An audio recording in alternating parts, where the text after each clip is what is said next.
Magnetic inertia है, यहाँ पे भी चेंज को वो अपोज करेगा, और ये कुछ नहीं, एनर्जी का मामला है।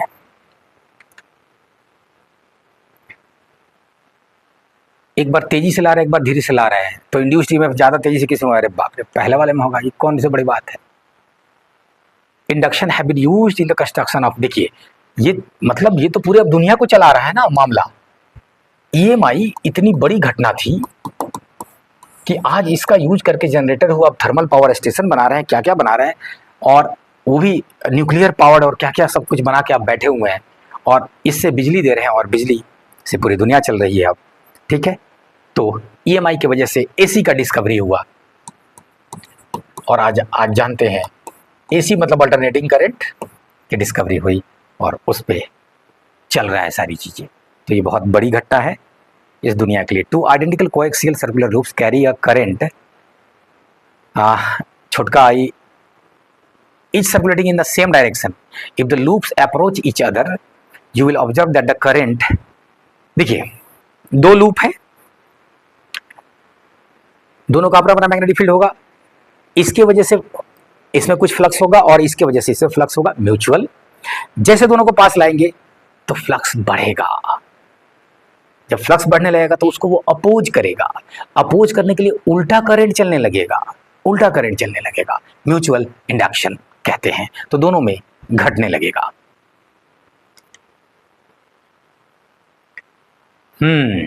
AC generator, DC motor, dead bit galvanometer, solenoid.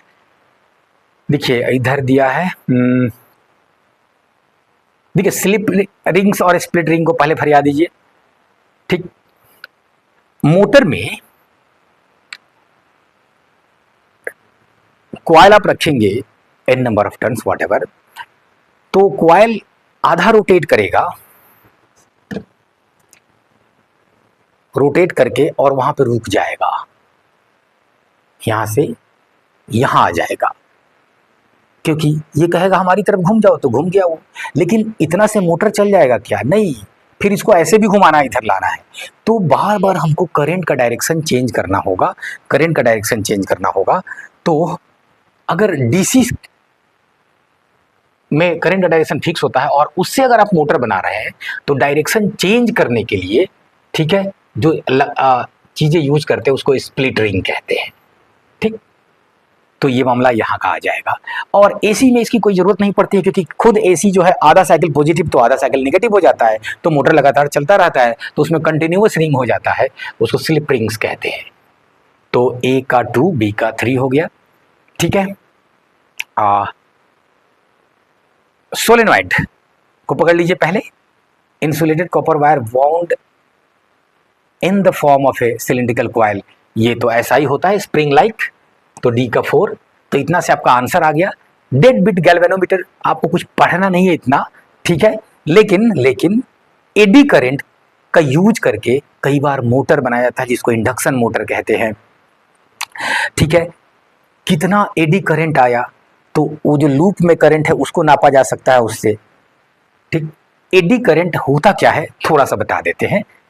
वो ये कि अगर कहीं पे मैग्नेटिक फील्ड है किसी क्षेत्र में, और इसमें हम किसी मेटल प्लेट को लेके आए, हमारे कंडक्टर का प्लेट है, जैसे ही इसको इसमें लेके जाएंगे और ये यहां घुसेगा, तो अब देखिए इसके अंदर फ्लक्स आने लगेगा। जैसे ही फ्लक्स आना शुरू होगा, तो जिस समय फ्लक्स चेंज हो रहा होगा उसको अपोज करने के लिए, अगर अंदर में फील्ड जा रहा था तो ये अपना बाहर कर देगा, और बाहर करने के लिए इसमें कई एंटी क्लॉकवाइज करेंट्स प्रोड्यूस होने लगेंगे। ठीक है, क्योंकि प्लेट तो कहता है ठीक है आप सर्किल बनाना चाहते हैं बना लीजिए, जितना सर्किल बनाना है। ठीक, वो तो कंटिन्यूअस है प्लेट। तो ये जो घटना है इसको एडी करंट कहते हैं। और आप जानते हैं कि एडी करंट हो तब, चाहे कोई करंट हो तब, कंडक्टर के अंदर अगर है तो वहां पे चार्ज फ्लो कर रहा है, और चार्ज फ्लो कर रहा है तो उसकी टक्कर हो रही है, और टक्कर में हमेशा एनर्जी बर्बाद होगा, तो मतलब ये प्लेट गर्म हो जाएगा। तो कुछ नहीं, यही सब मेथड है जो अप्लाई करके क्या क्या चीज़ें आजकल डेट में बन रही है, इंडक्शन हीटर, ठीक है, मैग्नेटिक डैम्पिंग कहते हैं कई बार इसको। आप जरा बताइए, इसके अंदर जब ये गया तो इसके अंदर अब करंट आ गया, हीट आ गया, इसके लिए काम किसने किया? तो काम आप ही को करना पड़ेगा। मतलब इस प्लेट को अंदर पुश करना होगा तो आपको एक फोर्स लगाना पड़ेगा, फोर्स लगाना पड़ेगा, ठीक, तब ये अंदर जाएगा। तो इस तरह से अगर बहुत सारा चीज यहाँ पे ले ले जो कंडक्टर नहीं भी है और कुछ कंडक्टर भी है, जैसे मान लीजिए कचरे का ढेर है तो उसमें मेटल है, नॉन मेटल है, सब है, क्या क्या है, तो हम क्या करेंगे, उसको ऐसे बेल्ट से गुजारेंगे, नीचे से मैग्नेटिक फील्ड दे देंगे कि वो इसको मेटल वाले को स्लो कर देगा, क्योंकि वो धकियाएगा और आप तो है नहीं कि उसको धकिया के अंदर कर दे। तो वो जब उसको बाहर कर देगा, स्लो कर देगा, तो बाकी कचरा आगे बढ़ जाएगा, मेटल वाला बाहर आ जाएगा।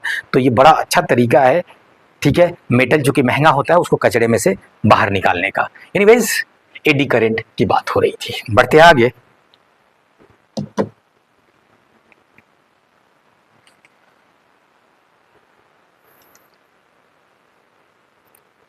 इस क्वेश्चन को मैंने देखा है, इसमें सब उल्टा पुल्टा है इसका, कॉलम 1 और कॉलम 2 में जो मुख्य बात है वो कुछ कुछ समझने वाली वो समझ लेते हैं यहाँ। इसमें कोई आंसर सही नहीं है, ठीक है। यूनिफॉर्मली चार्ज रिंग होगा, यूनिफॉर्मली चार्ज रिंग होगा तो सब जगह चार्ज होगा, तो इसके एक्सिस पे मैग्नेटिक इलेक्ट्रिक फील्ड का वैल्यू घटने लगेगा, सेंटर पे 0 होगा। तो इस तरह से अलग अलग जगह पे होने लगेगा, कांस्टेंट तो नहीं होगा, ठीक। तो उस तरह फील्ड इंडक्शन का भी कोई मामला नहीं है, रोटेटिंग इन एंगुलर नहीं, कोई डाइपोल मोमेंट का भी मामला नहीं आएगा, मैग्नेटिक डाइपोल मोमेंट का, इसलिए इसमें से कोई ऑप्शन नहीं है। इसका क्या होगा आप जानते हैं, यूनिफॉर्मली रिंग है। रोटेटिंग रिंग यूनिफॉर्मली चार्ज, अब इसको रोटेट कर दीजिए, मान लीजिए कि ऐसे रोटेट कर देते हैं, ऐसे अगर रोटेट कर देंगे तो इलेक्ट्रिक फील्ड जो था वो अपना डायरेक्शन चेंज करने लगेगा। तो उसकी वजह से जब इलेक्ट्रिक फील्ड चेंज होगा डायरेक्शन, उसकी वजह से मैग्नेटिक फील्ड जो है वो इंड्यूस होता है, ये बात ध्यान रखना है, ठीक। कांस्टेंट करंट इन रिंग, अब उसमें कांस्टेंट अगर करंट दे दिए तो कुछ नहीं है, मैग्नेटिक फील्ड होगा सेंटर पे और वो ऐसे छोटे से बार मैग्नेट की तरह होगा, और वो वहां भी इंडक्शन का कोई मामला नहीं है, लेकिन डाइपोल मोमेंट उसका होगा, सही है। आई नॉट कॉस ओमेगा टी, अगर करंट ओमेगा टी से जा रहा है तो करंट मैग्नेटिक फील्ड देता है, और अगर ये रोटेट हो रहा है ओमेगा से तो जो मैग्नेटिक फील्ड है उस करंट की वजह से वो भी रोटेट होगा ओमेगा से। ये सीखने वाली बात थी इस क्वेश्चन में। सोलेनोइड के पास 2000 टर्न है और लेंथ दे रखा है, सोलेनोइड का कैपिटल N 2000 है, लेंथ 0.3 मीटर है, एरिया ऑफ क्रॉस सेक्शन दे रहा है 1.2 इंटू 10⁻³ और उसी में around it central section a coil of 300 turns, इसके अंदर में एक और सेंट्रल सेक्शन पे दूसरा कॉइल 300 टर्न्स का लपेटा हुआ है।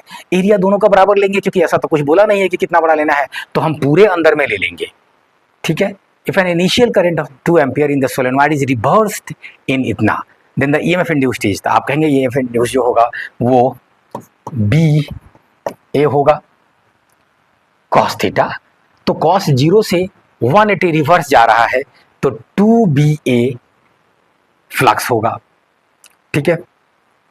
2BA फ्लक्स में चेंज आएगा, B होगा इनके वजह से, ठीक है, बाहर वाले सोलेनोइड की वजह से, और वो हो जाएगा μ0 NI, ठीक है, μ0 NI।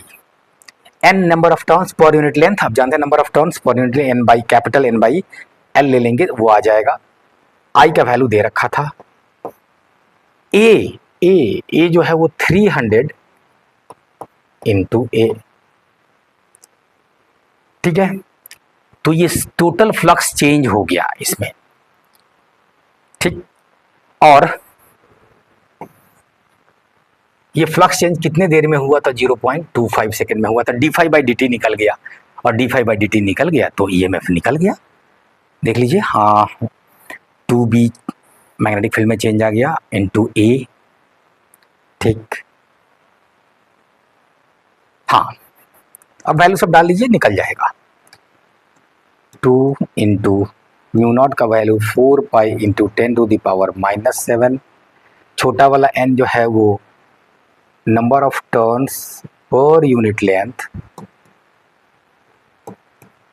I जो है वो 2 एम्पियर चेंज हुआ है, ठीक है, इंटू 300 इंटू एरिया। अब एरिया के लिए जगह नहीं बच रहा है, यहाँ दे रहे हैं, ठीक है, और डिवाइडेड बाई 0.25। ये सारा वैल्यू निकाल लीजिए। आंसर जो इनका दिया हुआ है वो सही है। Average EMF induced in a coil in which the current changes from 2 ampere to 4 ampere in 0.5 second is 8 volt. What is the self inductance of the coil? देखिए, फाई जो होता है सेल्फ इंडक्टेंस में, फाई जो होता है flux, वो L I हो जाता है, ठीक है। तो अगर आप D phi by D T करेंगे तो इधर L D I by D T हो जाएगा, D I by D T हो जाएगा, ठीक। और माइनस के लिए minus L D I by D T आप कर देंगे। चलिए कर दीजिए, लेंस लॉ को यहाँ पे फॉलो करते हुए एक माइनस लगा दीजिए, ठीक। 2 से 4 हो रहा है, इसमें एल का वैल्यू पूछ रहा है तो माइनस प्लस से कुछ मतलब है नहीं, खाली मैग्नीट्यूड से मतलब है। D phi by D T का वैल्यू दे रहा है 8, एल का वैल्यू पूछ रहा है, चेंज आया है 2 से 4 मतलब 2 का चेंज आया है, टाइम है 0.05, एल का वैल्यू जो आए निकाल लीजिए, ठीक है।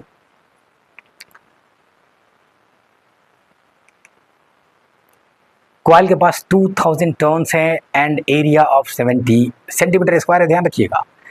The magnetic field perpendicular to the plane of the coil is इतना and take 0.1 rotate through 180 degree. एक बार फिर से 180 डिग्री रोटेट करेंगे, ठीक है, तो जो चेंज आएगा आप जानते हैं cos 01 तो cos 180 -1, तो समथिंग में से माइनस करेंगे माइनस को तो माइनस माइनस प्लस हो जाएगा, 2 गुना हो जाता है, तो कुछ नहीं, यहाँ पे 2BA फ्लक्स चेंज हो जाएगा और वो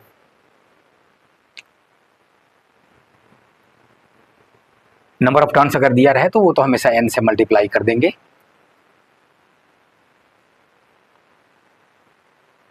magnetic field perpendicular, magnetic field दे रखा है 0.3 n है, हाँ हाँ हाँ, और नीचे में टाइम 0.1 दे रखा है, तो जो वैल्यू है वो आंसर आ जाएगा, ठीक। बी का वैल्यू, ए का वैल्यू, n सब दे रखा है। अब आइए यहाँ पे जो थोड़ी सी समझने वाली बात ये है कि ध्यान रखिएगा, अगर आपने लूप को ओमेगा से रोटेट किया तो 0 से 180 डिग्री तक जब आप गए ओमेगा एंगुलर फ्रीक्वेंसी से, तो देखिए पहले पूरा के पूरा फील्ड अंदर जा रहा होगा, मैक्सिमम फ्लक्स है, घटना शुरू होगा, 0 हो जाएगा और फिर बढ़ना शुरू होगा उल्टा डायरेक्शन में, ठीक है। तो ये जो आप कह रहे हैं कि एंगल थीटा चेंज करेंगे, एंगल को 2 गुना कर देंगे तो फ्लक्स भी 2 गुना हो से घट जाएगा, 2 टाइम्स घट जाएगा, नहीं, ऐसा जरूरी नहीं है। और जरूरी नहीं है कि नहीं ही होगा तो कुछ नहीं, आप रोटेट करेंगे तो वहां पे ये जो ईएमएफ आएगा वो भी साइन फंक्शन होगा, ठीक है। और साइन फंक्शन में, ठीक, आप देख रहे हैं इंड्यूस्ड ईएमएफ अलग अलग जगह पे अलग अलग है, कहीं पे बहुत ज़्यादा हो रहा है, कहीं पे कम हो रहा है, साइनसॉइडल होगा, साइनसॉइडल होगा, साइन या कॉस दोनों को साइनसॉइडल ही शेप होता है, बस साइन जो है वो 0 से शुरू करता है और कॉस जो है वो मैक्सिमम से शुरू करता है, शेप यही रहेगा। तो एनीवेज ये सब जगह बराबर नहीं होगा, इसलिए आइडियली इनको लिखना था the value of average induced EMF, induced average EMF या एवरेज इंड्यूस्ड ईएमएफ, ये एवरेज वैल्यू आएगा, ठीक, कि टोटल फ्लक्स में चेंज बताइए, टोटल टाइम बताइए। आप जानते हैं D phi by D T जो हर छोटे से समय के लिए लेंगे वो अलग अलग आ रहा होगा, ये total change by total time है, तो ये एवरेज की बात कर रहा है।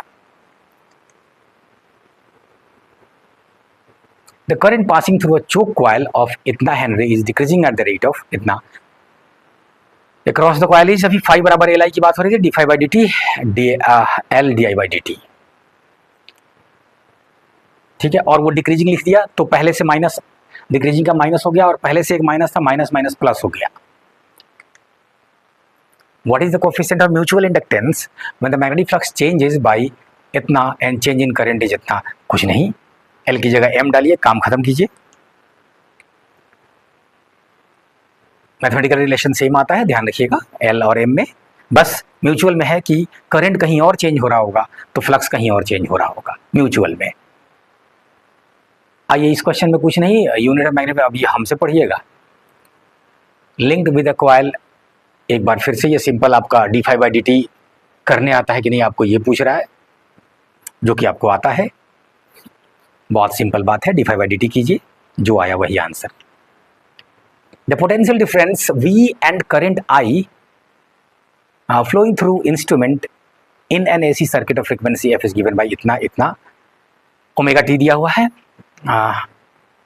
और वो दिया हुआ है, ठीक है, वेयर टू साइन, एगो कॉस से है, एगो साइन से है। The power dissipated in the instrument is, देखिए देखिए देखिए देखिए, आपसे पूछे कि AC में ड्रिफ्ट वेलोसिटी क्या होता है, तो आप कुछ बताने की कोशिश करने लगेंगे, सारा गड़बड़ हो जाएगा। DC में ही सिर्फ डिफाइन करेंगे ड्रिफ्ट वेलोसिटी, क्योंकि इलेक्ट्रिक फील्ड का डायरेक्शन फिक्स होगा DC में, सर्किट में, तो धीरे धीरे रैंडमली इधर उधर भी मूव कर रहा होगा और धीरे धीरे आगे घसक रहा होगा इलेक्ट्रॉन, तो वहाँ पे ड्रिफ्ट वेलोसिटी आप डिफाइन करेंगे। AC में आधा साइकिल पॉजिटिव और आधा साइकिल नेगेटिव, तो आधा साइकिल बोला चलो इधर और अगला आधा साइकिल बोला चलो इधर, और वो इतना जल्दी जल्दी बोला, क्यों बोला कि कहीं नहीं जाएंगे, यहीं डांस करके रह जाएंगे, तो ड्रिफ्ट वेलोसिटी डिफाइन ही नहीं होगा AC में, ठीक है।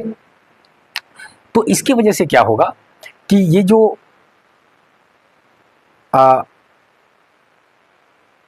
इसको गैल्वेनोमीटर से अगर आप जोड़े, आमीटर से जोड़े, वोल्ट मीटर से जोड़े, तो ये सब चीज़ें आपको नहीं बता पाएगा।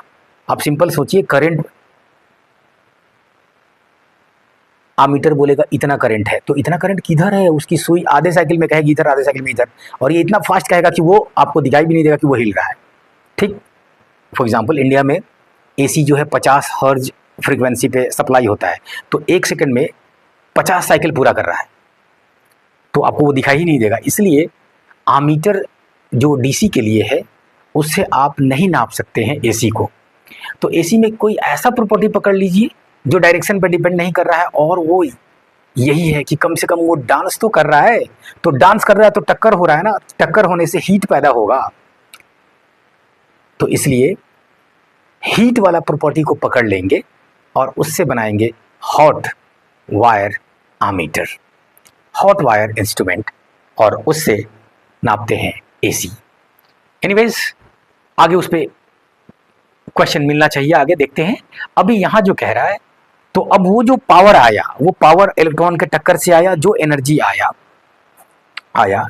तो वो एवरेज पावर उसको बोल दे थोड़ी देर के लिए, क्योंकि आप कहेंगे कि पूरे साइकिल में, अब जब AC ऐसा है तो पूरे साइकिल में एक बराबर तो है नहीं इलेक्ट्रिक फील्ड, तो कभी ज़्यादा कहीं कम, एक ही साइकिल में देखिए अलग अलग है, तो एवरेज से हमको मतलब है, तो सीधे पावर बोले तो आपको एवरेज ही समझना है, कभी भी इंस्टेंटेनियस पावर आपसे नहीं पूछा जाएगा, ठीक है, क्योंकि पावर किसी एक सर्टेन टाइम पे डिफाइन करेंगे, वो थोड़ी देर के लिए ऐसा नहीं कह देंगे कि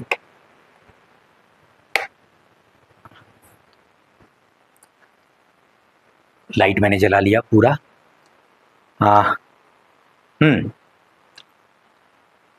एवरेज पावर। तो अब आइए वहां पे कह देते हैं DC में I इंटू V, यहां पे उसकी जगह ले लेगा IRMS V RMS cos phi। आपसे पूछा जाएगा फाई क्या है, तो वो फेज डिफरेंस है, ठीक है, वोल्टेज और करंट के बीच। फेज डिफरेंस है वोल्टेज और करंट के बीच। तो आमतौर पे एसी सर्किट्स में, ठीक, कोई फेज डिफरेंस नहीं होगा। जिस समय वोल्टेज मैक्सिमम होगा उस समय करंट भी मैक्सिमम होगा, जिस समय निगेटिव में मैक्सिमम होगा तो निगेटिव करंट मैक्सिमम होगा। कुछ नहीं, जब दो जीरो होगा तो दोनों जीरो होगा। तो फाई जो है फेज डिफरेंस है। तो इसलिए जो सिंपल एसी सर्किट होगा वो कोई फेज डिफरेंस होता है, फेज डिफरेंस जीरो, तो कॉस जीरो वन, इसलिए पावर बराबर सीधे आप लिख देंगे I R M S V R M S voltage और आर एम एस करेंट। लेकिन वही जब आप कैपेसिटर और इंडक्टर सर्किट में यूज करने लगेंगे तब अब मामला आ जाएगा फेज डिफरेंस का। कौन भारी पड़ रहा है अब इस पे डिपेंड करने लगेगा, ठीक। तो करंट और वोल्टेज की बात करते हैं तो करंट को यहां ले लेते हैं और वोल्टेज डिसाइड करते हैं कि ये दोनों मिलके क्या कर रहा है। तो अगर ओमेगा एल भारी पड़ा तो इसका रिजल्टेंट ऊपर आ जाएगा और उसका और यहां वाला वी को मिला के, यहां वाला वी को मिला के आप देखेंगे कि नेट वी किधर आ रहा है, ठीक। एनीवेज हमें मतलब है आर पर कितना करंट है उससे, और ये फाई है। तो जब कैपेसिटर और इंडक्टर यूज करने लगते हैं तब फाई का वैल्यू कुछ आने लगता है और इसकी वजह से इसको कह देते हैं पावर फैक्टर, क्योंकि अब ये तय करेगा कि ये जो आया था वैल्यू ये तो ठीक था, ये जो था वो था, अब ये जीरो से लेके वन के बीच में किसी नंबर से मल्टीप्लाई होगा। तो जिससे मल्टीप्लाई किया जाता है उसको फैक्टर कहा जाता है। तो कुछ नहीं, ये जो आया इसको पावर फैक्टर कह देंगे, पावर फैक्टर कह देंगे, ठीक। और जब यहां पे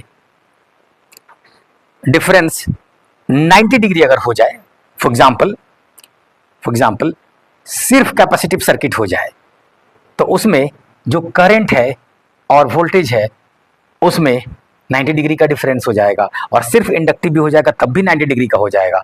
तो उन दोनों केस में जब प्योर खाली इंडक्टर हो तब और प्योर खाली कैपेसिटर हो तब 90 डिग्री का फेज डिफरेंस आता है, ठीक है। For pure capacitive and inductive, और ये इंडक्टिव भी क्या होगा, प्योर इंडक्टिव, कोई एक होना चाहिए, इंडक्टिव सर्किट। और अगर ये दोनों है तो ये दोनों होना मतलब आर नहीं होना चाहिए, ठीक है, आर एब्सेंट होना चाहिए। अगर ऐसा है तो जो आएगा हमेशा फाई फेज डिफरेंस 90 डिग्री का आएगा, और जब भी 90 डिग्री का मामला आएगा तो cos 90 जीरो, तो पूरा पावर ही जीरो हो जाएगा, ठीक। तो देखिए यहाँ पे एक cos ले रहा है और एक साइन ले रहा है। आप जानते हैं cos और साइन के बीच 90 डिग्री का फेज डिफरेंस पहले ही से हो गया, ठीक है। तो इसलिए पावर जीरो हो जाएगा।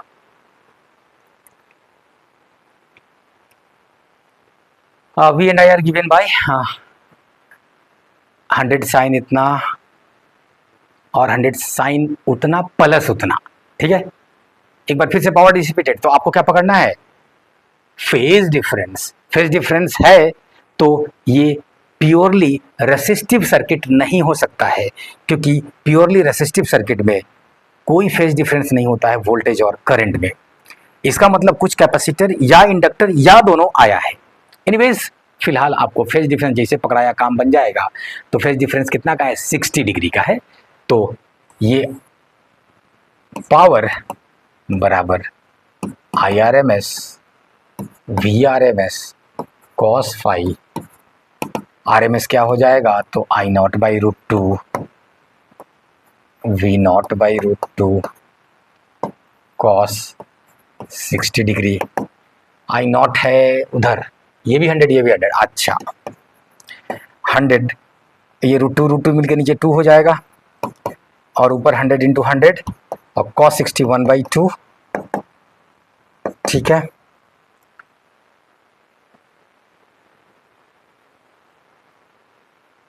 ठीक जा रहे हैं। Dissipated in the circuit is, तो बना लीजिए 4 4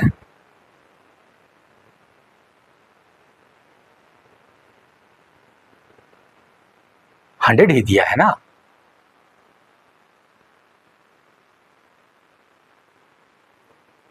तो 100 दिया है तो इतना कम कैसे आ रहा है, देखिए तो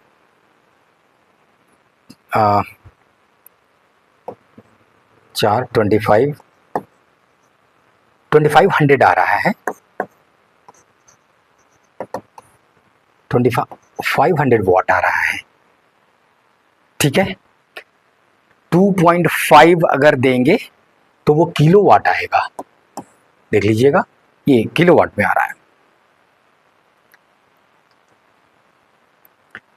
alternating current can not be measured by DC ammeter, अभी थोड़ी देर पहले ही बात हो रही थी, ठीक है।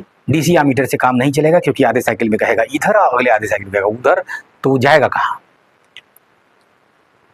Average power dissipation in pure capacitor, देखिए अभी भी बोले हैं, प्योर इंडक्टर बोलेगा तो उसमें भी जीरो, प्योर कैपेसिटर बोलेगा तो उसमें भी जीरो, क्योंकि 90 डिग्री का फेज डिफरेंस हो जाएगा।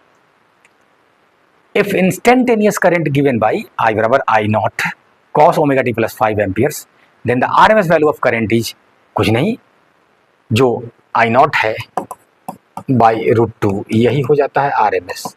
उसी तरह से वी आरएमएस बराबर आई नॉट, ये वी नॉट बाई √2। ध्यान रखिएगा ये इफेक्टिव वैल्यू कहलाता है, ये जो आरएमएस वैल्यू है उसको इफेक्टिव वैल्यू भी कहेंगे और इसको डीसी कंपोनेंट भी कहते हैं, DC component of AC, DC component of AC. क्यों कहते हैं ऐसा, क्योंकि ये तय करता है कि काम कितना होगा, I R M S V R M S, काम कितना होगा ये तय करता है, ठीक। तो डीसी जब रहता है तो सीधे पावर बराबर आई भी आप लिख देते हैं, काम आपका चल जाता है, क्योंकि आई और भी मिलकर तय करता है कितना काम हो रहा है पर सेकंड, यानी पावर। यहाँ पे ये दोनों मिलकर तय कर रहे हैं, तो इसका मतलब ये डीसी में करंट की जगह ले रहा है, ये डीसी में वोल्टेज की जगह ले रहा है, ठीक।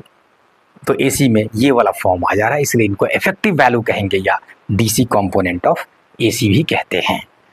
आगे बढ़ते हैं, in AC circuit peak value of voltage जितना ला इफेक्टिव, अच्छा आ ही गया नाम, अभी आ गया इफेक्टिव मतलब आरएमएस।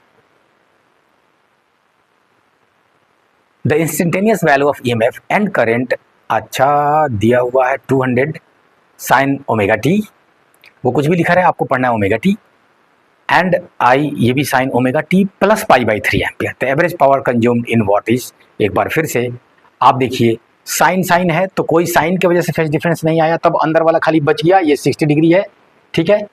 तो आप यहाँ पे एक बार फिर से पावर बराबर आरएमएस वैल्यू बोलिए ईएमएफ का 200/√2, करंट का यहाँ पे 1 छुपा हुआ है तो 1/√2, आप cos 60 को सीधे 1/2 लिख देते हैं, ठीक है जी।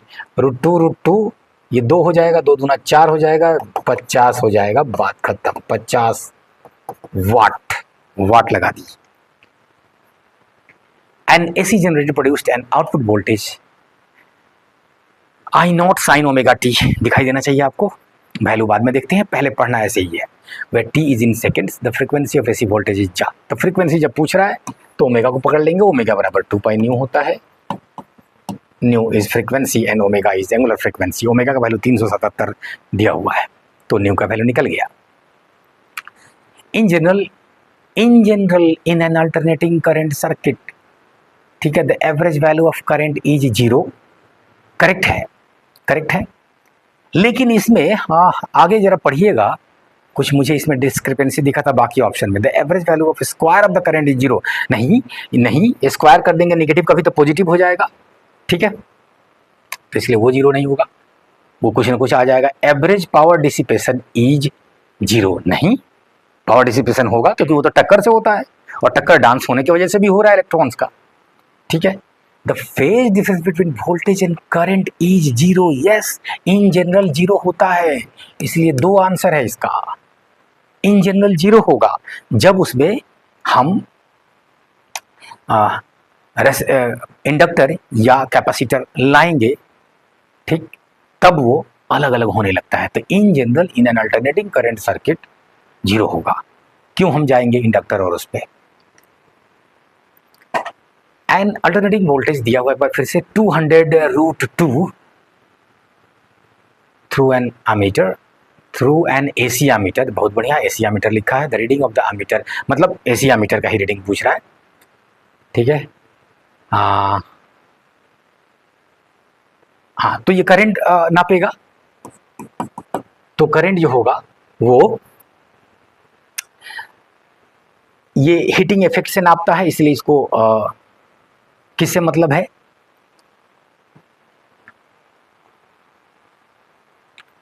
आरएमएस से।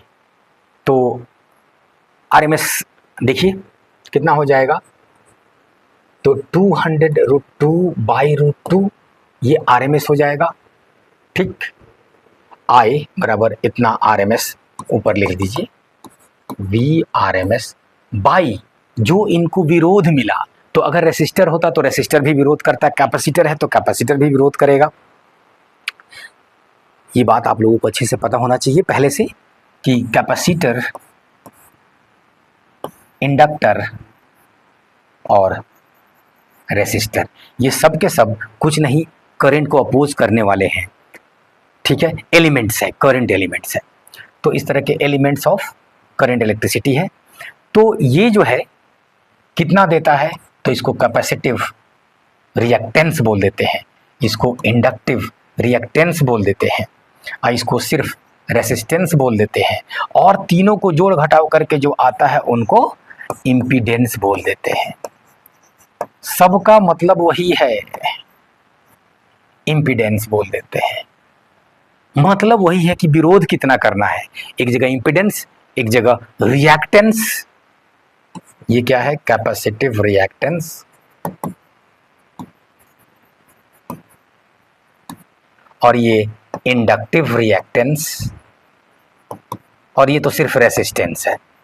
तो अब देखिए, रिएक्टेंस बोले तब, रेसिस्टेंस बोले तब, इंपीडेंस बोले तब, सब कुछ नहीं, करंट का विरोध है, ठीक है, अपोजिशन है, अपोजिशन है। एनीवेज, अब आइए यहाँ पे सिर्फ कैपेसिटर दिया हुआ है।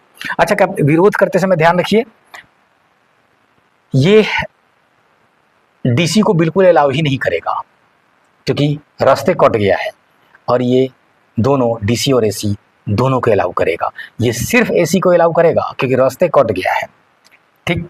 आइए यहाँ पे अब तो VRMS, अब ये विरोध करने वाला कौन मौजूद है? तो सिर्फ कैपेसिटर मौजूद है, तो इसलिए डिवाइडेड बाई XC, तो 1/XC, ठीक है। √2 अभी काट देते हैं, 200 डिवाइडेड बाई XC। जल्दी से बता दीजिए XC का वैल्यू 1/ωc होता है,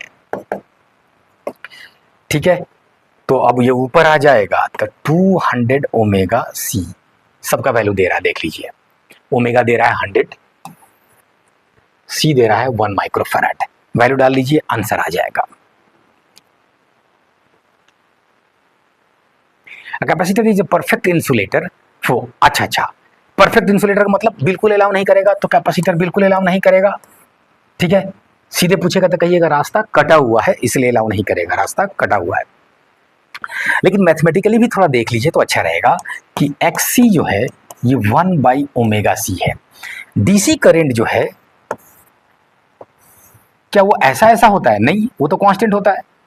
तो डीसी करंट कांस्टेंट होगा मतलब कोई फ्रीक्वेंसी नहीं होगा, मतलब फ्रीक्वेंसी जीरो होगा। तो फ्रीक्वेंसी जीरो होगा तो ये 1/0 हो जाएगा और ये इन्फिनिटी हो जाएगा। मतलब कितना विरोध मिलेगा? इनफाइनाइट, इनफाइनाइट विरोध मिलेगा। यानी परफेक्ट इंसुलेटर हो गया, ये परफेक्ट बैड कंडक्टर हो गया डीसी के लिए, infinite. Choke coil works on the principle of, देखिए सीधे पूछेगा तो कहना है सेल्फ इंडक्शन, ठीक है। चोक कॉइल जो है हम लोग कई सर्किट्स में यूज करते हैं। हम चाहते हैं करंट को कम कर देना, तो करंट को कम करने के लिए नीचे में जो भी EMF आया, नीचे में ऑपोजिशन जो भी है उसको ले आइए। अब सवाल ये उठता है कि नीचे में अगर आप R लाते हैं तो एनर्जी बर्बाद होता है, ठीक है। करंट तो घटेगा लेकिन रेसिस्टर के अंदर कॉलिजन्स होगा और कॉलिजन्स की वजह से ये घट रहा है, तो कॉलिजन्स में एनर्जी बर्बाद होगा। तो ये अच्छा बात नहीं है। कभी कभी हम लोग करंट घटाना चाहते हैं किसी सर्किट में, जैसे ट्यूबलाइट वगैरह में। जो पहले वाला ट्यूबलाइट था मैं उसकी बात कर रहा हूँ, अभी का ट्यूबलाइट जो है अब एलईडी ट्यूबलाइट आ गया है, उसकी बात नहीं कर रहा हूँ। तो चोक कॉइल यूज करते थे पहले वाले ट्यूबलाइट में, आप देखते थे एक बॉक्स जैसा होता था। तो कम चाहिए अगर आगे करंट, तो उसके लिए चोक कॉइल यूज कर लेंगे। वो है क्या? तो चोक कॉइल कुछ नहीं है, इंडक्टर है। और आप जानते हैं इंडक्टर भी होगा तो XL अपोजिशन देगा ना, और पावर फैक्टर 0 होगा XL के लिए, ठीक, प्योरली इंडक्टिव सर्किट के लिए। तो इसके वजह से ये एनर्जी बर्बाद करेगा नहीं, ठीक, लेकिन करंट को कम कर देगा।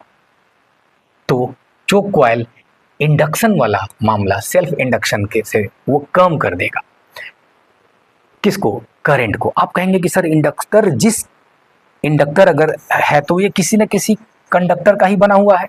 हाँ, बना हुआ है, इसलिए कंडक्टर जो का होगा तो कुछ ना कुछ उसका अपना रेसिस्टेंस आ जाएगा। तो इसलिए प्योरली इंडक्टिव सर्किट या प्योरली कैपेसिटिव सर्किट ये आइडियल करके आपको पढ़ना है, लेकिन जान लीजिए हमेशा कुछ ना कुछ आ रहा जाता है। इसलिए जो चोक कॉइल था पहले वाला, जो अगर ट्यूबलाइट जल रहा है 1-2 घंटे से आप उसको टच करते तो वो गर्म हुआ रहता था, मतलब कुछ ना कुछ एनर्जी बर्बाद कर रहा है वो आर की वजह से। लेकिन आपको मकसद क्या था? तो इंडक्टर करने के लिए, सेल्फ इंडक्शन के लिए, ठीक है।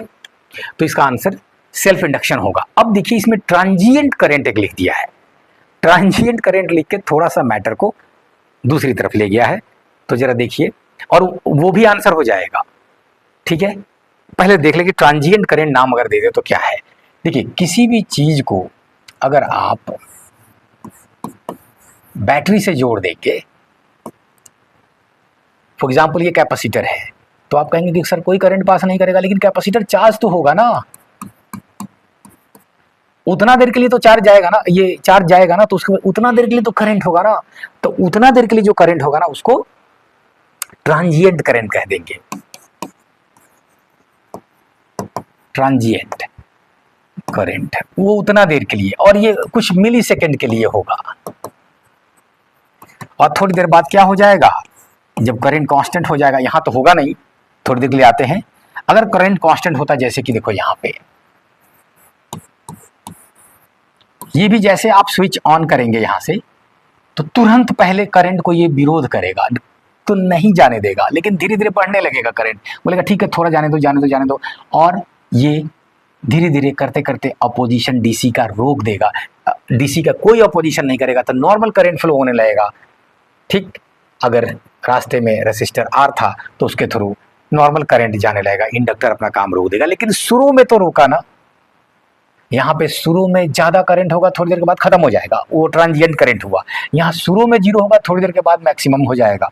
तो वो शुरू में जो था ये घटने बढ़ने का मामला, यहाँ पे बढ़ पहले ज्यादा फिर कम, यहाँ पे पहले कम फिर ज्यादा, इनको ट्रांजिएंट करंट कहेंगे। और जब एक बार ऐसे सर्किट में जिसमें अलाउड है डीसी चलने लगेगा चीजें, तो उसको स्टेडी करंट कह देंगे। तो स्टेडी करंट से पहले वाले स्टेज को ट्रांजिएंट करंट कह रहे हैं। तो एसी लगातार अपना डायरेक्शन बदल रहा है, तो सेल्फ इंडक्शन तो हो ही रहा है, ठीक है। ये अप्स डाउन्स की वजह से, अप डाउन की वजह से हमेशा एक ट्रांजिएंट फॉर्म भी आ जा रहा है, इसके वजह से उधर से विरोध मिलेगा। सेल्फ इंडक्शन की वजह से ही ट्रांजिएंट करंट का मामला आ रहा है। तो इसलिए उसमें जो बेस्ट चुनना था उसमें कोई दिक्कत नहीं है, आप सेल्फ इंडक्शन चुनेंगे, काम निकाल लेंगे, एक आंसर ही है इसमें। लेकिन याद रखिएगा उसके वजह से ट्रांजिएंट करंट आएगा, क्योंकि लगातार अप्स डाउन्स हो रहा है। साइनसॉइडल है एसी,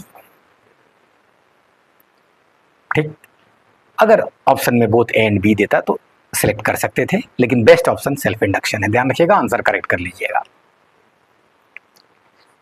अब आइए, the phase angle between EMF and current in LCR series circuit is. तो अभी भी देखे थे कि एलसीआर सीरीज सर्किट में ये आर है, ये ओमेगा एल है, ये 1/ओमेगा सी है, ये दोनों 180 डिग्री पे है। तो पहले ये दोनों आपस में फरिया लेगा। अगर ये वाला मजबूत हुआ तो रिजल्टेंट इधर आएगा, और ये दोनों फरिया के ये मजबूत हुआ तो रिजल्टेंट इधर आएगा। तो ये जो रिजल्टेंट है ये कहां से कहां तक जा रहा है, ठीक है। Phase EMF and current in LCR circuit is, तो ध्यान रखिए ये जो करंट है वहां से एक बार +90 तक जा रहा है और दूसरी बार -90 तक जा रहा है, -90 तक जा रहा है, ठीक है। तो कोई किसी दिए हुए सर्किट में ये दोनों फरिया के कुछ आएगा तो यहाँ 0 to 90 आएगा। अगर ये भारी पड़ रहा है तो फिर यहाँ 0 to 90 आएगा। मतलब एलसीआर सीरीज सर्किट में जो दिया हुआ रहेगा उसमें इसके पास रास्ता है 0 to 90 का, इधर रास्ता हो तब या इधर रास्ता हो तब, ठीक। तो आप ध्यान दीजिएगा यहाँ -90 to +90 कहना उचित नहीं होगा। आप समझ सकते हैं, थोड़ी देर के लिए कहीं ऑप्शन में दिए रहता -π/2 to +π/2, ठीक है। तो ये कहना ठीक नहीं होता, ठीक नहीं होता, क्योंकि ये जो ओमेगा एल है जिसको कि आप XL कह दे रहे हैं इंडक्टिव रिएक्टेंस और इसको XC कह दे रहे हैं कैपेसिटिव रिएक्टेंस, किसी भी LCR सीरीज सर्किट में ये पहले आपस में फरिया के जो आएगा वो आएगा। अब वो R के साथ कुछ एंगल बना रहा होगा, वो 0 to 90 तक ही वैरी करेगा। इसलिए करेक्ट आंसर ए है। हालांकि कंफ्यूज किया जा सकता है -π/2 to +π/2 देके। पावर फैक्टर एलसीआर सीरीज के रेजोनेंस में क्या होता है, ये दोनों एक दूसरे को कैंसिल कर देता है। अब सीधे XL लिखते हैं, यहाँ XC लिखते हैं, ये दोनों एक दूसरे को कैंसिल कर देगा तो इनका कोई रिजल्टेंट आएगा नहीं, तो केवल R ही बच जाएगा अकेला, ठीक। और इस कंडीशन में सर्किट को रेजोनेंट सर्किट कह देंगे एलसीआर में।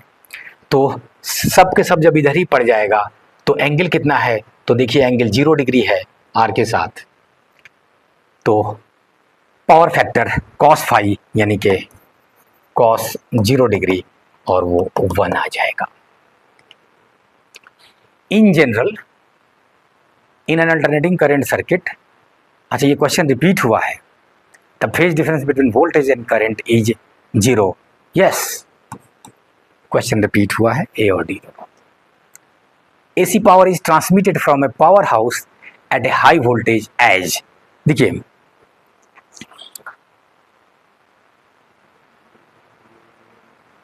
थोड़ी देर पहले बात हुई कि जो पावर का डिसिपेशन है वो इलेक्ट्रॉन के टक्कर के वजह से हो रहा है, इलेक्ट्रॉन के टक्कर की वजह से।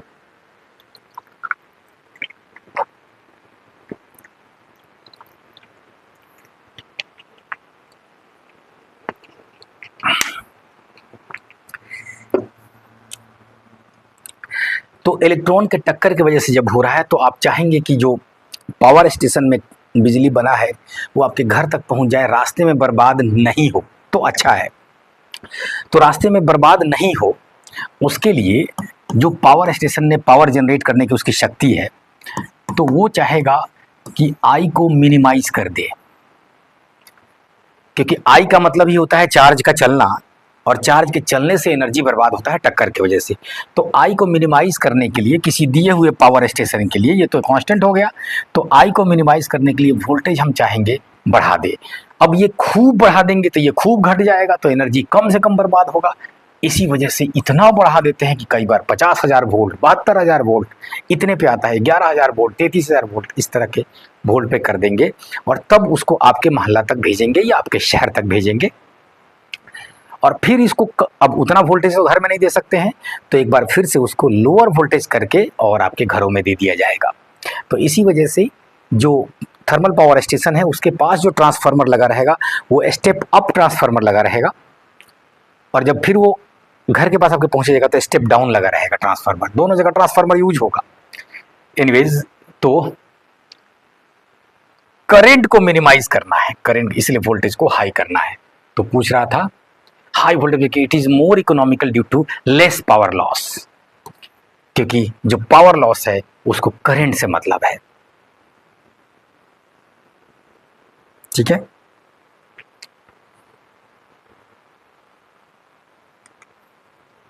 Last question, the electric main supply in our homes and offices is a voltage that varies like a sine function, कुछ नहीं, साइनसोइडल जो मैंने नाम लिया, ध्यान रखिएगा, साइनसोइडल, ये इस तरह के शेप को कहेंगे। ये 0 से शुरू हो रहा था, कोई मैक्सिमम से शुरू होगा, इस तरह के शेप को कहेंगे।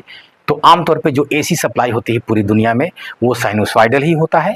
एसी के और फॉर्म्स भी हो सकते हैं। फॉर एग्जांपल कोई कहेगा कि ये एसी नहीं है क्या, तो हाँ है, ये भी एसी है, ठीक है। ये भी ट्रायंगुलर है क्या, स्क्वायर हो सकता है, हाँ हो सकता है। लेकिन इन जनरल जो जनरेटर पूरी दुनिया में यूज होते हैं, जो सबसे सिंपल है और आसान है, वो कैसा होगा, ये होगा। और इसमें V बराबर V0 साइन ओमेगा टी का मामला हो रहा होगा। चलिए, with time such as voltage is called, ये तो डिफिनीशन है एसी वोल्टेज, और उसकी वजह से जो करंट होगा वो एसी करंट। तो लास्ट वाला हलवा क्वेश्चन था, लेकिन हाँ इसमें ये चीज़ सीखे कि ये भी एसी हो सकता है, स्क्वायर शेप में भी हो सकता है। जब इस तरह का शेप आने लगेगा तो कई बार इसको डिजिटल कह देते हैं, उंगलियों जैसा मामला आने लगेगा, जो कि सेमीकंडक्टर में इस तरह से सीधा, सेमीकंडक्टर में जो डायोड्स होता है वो इस तरह की चीज़ों को अलाउ करता है, या तो हाँ बोलेगा या ना बोलेगा, हाँ बोलेगा ना बोलेगा। तो इस तरह से स्क्वायर में करेंट्स होंगे, ठीक, तो इनको डिजिटल सर्किट्स कह देते हैं इसके वजह से। और ये डिजिटल नाम वहीं से आता है जो आज के डेट में दुनिया में धूम मचा रखा है, डिजिटल डिजिटल डिजिटल। तो नेक्स्ट टेस्ट सीरीज में जो है वो मॉडर्न फिजिक्स का रहेगा, उसके डिस्कशन के साथ हम लोग मिलेंगे। अभी ब्रेक लेंगे हम लोग और एंड करेंगे आज के सेशन को। Thank you.